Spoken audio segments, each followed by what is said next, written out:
across Texas. The issue is. I'm Stephen Dial in Dallas. I'm Rudy Koski in Austin. I'm Greg Abbott in Houston, and this is Texas. The issue is. It's a big topic and a big debate over school choice. After his State of the State, Governor Greg Abbott announced that he wants lawmakers create education savings account, but it's not popular with everyone. We caught up with the governor after he spoke to the Arlington Chamber of Commerce. A big topic has been education savings accounts. How will this work? Some people say, well, this is going to cause schools to shut down or something like that. That's very uninformed, because what we saw, we've seen more than 350,000 students leave public schools and go to charter schools, but we haven't seen public schools close down, and we certainly haven't seen any effect on high school football. These education savings accounts have proven to be very successful in other states, and I created one here in the state of Texas for special needs students that worked very well, so much so that the legislature wanted to expand it and to provide more funding for it. The Dallas ISD superintendent during your State of the State tweeted saying, if this happens, private schools should be held to the same accountability and transparency.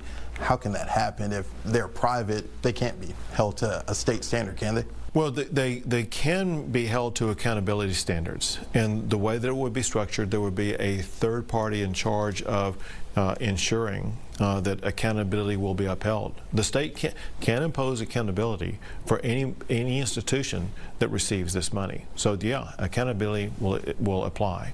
In the past, when this subject has come up, of course, Democrats have opposed it in a majority setting, but some rural Republican lawmakers have also opposed it.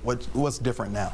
Two things are different. One is we know for a fact that Republicans in particular, but really a majority of all Texans, support this, whether you're in urban, suburban, or rural areas, if you're black, white, or Hispanic, or Asian, or if you're Republican, Democrat, or Independent. Majorities of all those categories strongly support it. More than 80% of Republicans support this, including in the rural areas.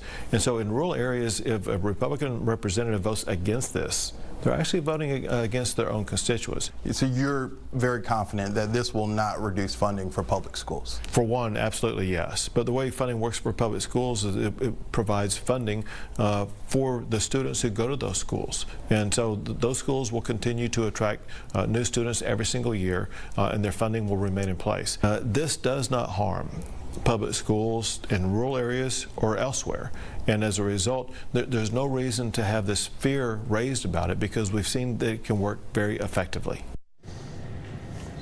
Hot button topic. Rudy Koski, what do you think of that interview? Well, let's go with my word, and I was consulting my old homeroom teacher, and she provided me a vocabulary worksheet. There's so many words here that we could pick from, right? You know, the governor said uninformed, that's a word. He also said accountability, that's a word. But the word that I'm choosing from my homeroom worksheet that my teacher gave me is entitlement. Okay. Greg Grugan, I know you didn't bring any props. What's your word? Stephen, I'm throwing the penalty flag on Koski, but my word is something everybody craves. Options. When you're in a bad place, right, options are something that you can really use. Okay. Well, I'm sure you guys will have a lot more words when the Fox Texas Trio comes back right after this break.